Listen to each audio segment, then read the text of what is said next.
Assalamualaikum warahmatullahi wabarakatuh. Bertemu lagi dengan Pasan di channel Sanjaya Kumbara Official.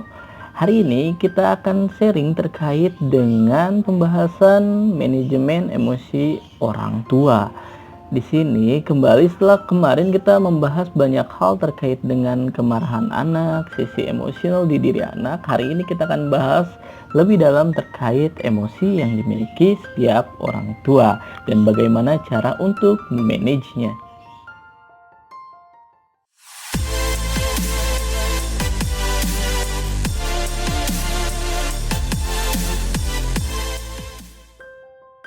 Jika sebelumnya fokus kita kepada kebahagiaan anak sebagai suatu individu yang merdeka, kembali hari ini kita akan bahas bagaimana caranya untuk menjadi orang tua yang bahagia dan terbebas dari emosi-emosi negatif.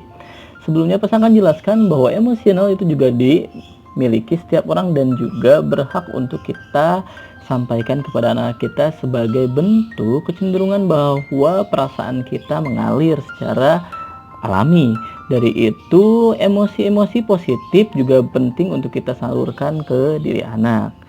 Nah, di sini kita akan bahas terkait dengan bagaimana memanage emosi-emosi yang negatif yang akan juga berdampak negatif kepada anak-anak kita.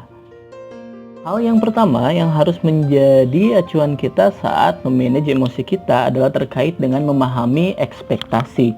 Jadi, ekspektasi atau harapan-harapan orang tua yang tidak terpahami dengan baik oleh dirinya sendiri itu yang akan menjadi beban mental dan akhirnya meledak-ledak saat memang kondisi psikisnya pun sedang down. Dari itu orang tua dalam kapasitasnya harus memanage secara baik bagaimana ekspektasi dia ke anaknya, bagaimana ekspektasi dia ke suami atau istrinya, ke pasangannya, juga ke lingkungannya. Dari itu saat ekspektasi itu terpahami dengan baik dan kita pun mengukur diri kita dengan baik sebagai orang tua, kita dapat memanage emosional kita dengan jauh lebih baik juga.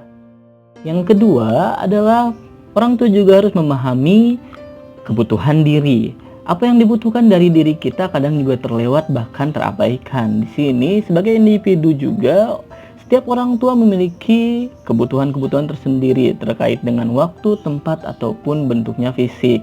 Walaupun dalam konsep-konsep orang tua juga memang biasanya keterbatasan dalam cukupi kebutuhan-kebutuhannya karena terfokus pada keluarga dan anak-anaknya, tapi dalam konteks ini pun sebagai satu kesatuan diri secara individu kita pun harus menyampaikan apa yang kita butuhkan secara personal. Dari itu pun orang-orang di sekitar kita, keluarga-keluarga kita, orang terdekat kita itu juga akan memahami dan mungkin dengan satu sama lain akan mencoba untuk mencukupkan apa yang dibutuhkan. Biasanya PR-PR di orang tua zaman sekarang terkait dengan quality time atau me time. Ya, terkait dengan mengenali emosi yang sedang dirasakan. Orang tua kadang terlalu langsung melakukan aksi atau tindakan saat belum dengan baik kita memahami apa sih yang sedang kita rasakan.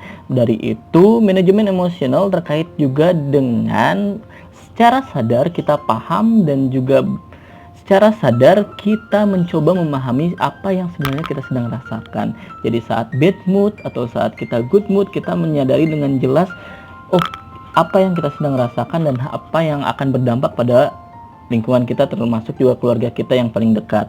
Dari itu pastikan saat kita bad mood pun kita harus mengatur ritme kita atau bahkan jarak dengan anak-anak kita atau dengan pasangan kita dan meminta pemahaman pada mereka bahwa kita butuh waktu. Yang terakhir adalah kita pada akhirnya harus dapat memahami cara untuk mengelola ekspektasi dan emosi tadi. Karena setiap ekspektasi yang kita cuatkan dalam sebuah harapan itu akan menjadi suatu komponen yang akan mengikat di kepala kita untuk kita wujudkan. Kalau tidak, kita akan merasa kita gagal atau kecewa, akan muncul kecenderungan-kecenderungan negatif dalam perasaan kita yang akan menjadikan beban emosi. Dan setelah menjadi emosi pun, saat kita tidak dapat mengontrolnya atau memahami cara-cara untuk mengelolanya, kita pun akan kewalahan karena secara individual kita sudah tidak dapat memanage diri kita, apalagi secara kelompok bersama keluarga kita pun akan memberikan dampak negatif kepada keluarga kita. Itu cara paling sederhana untuk mengelola ekspektasi dan emosi adalah mencatat secara tulisan, lalu menarasikan secara verbal kepada orang terdekat kita. Biasanya adalah pasangan yang paling bisa untuk mengerti kita.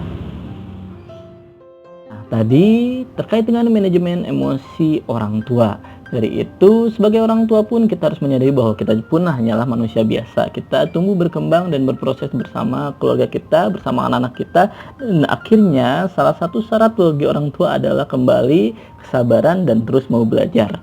Ya, di sini kembali diskusi pasan buka di kolom komentar untuk para orang tua yang akan ngobrol dengan pasan, lalu juga request untuk tema-tema selanjutnya. Tidak lupa dukung terus channel ini agar pasan juga makin semangat untuk mengupload video-video selanjutnya. Wassalamualaikum warahmatullahi wabarakatuh.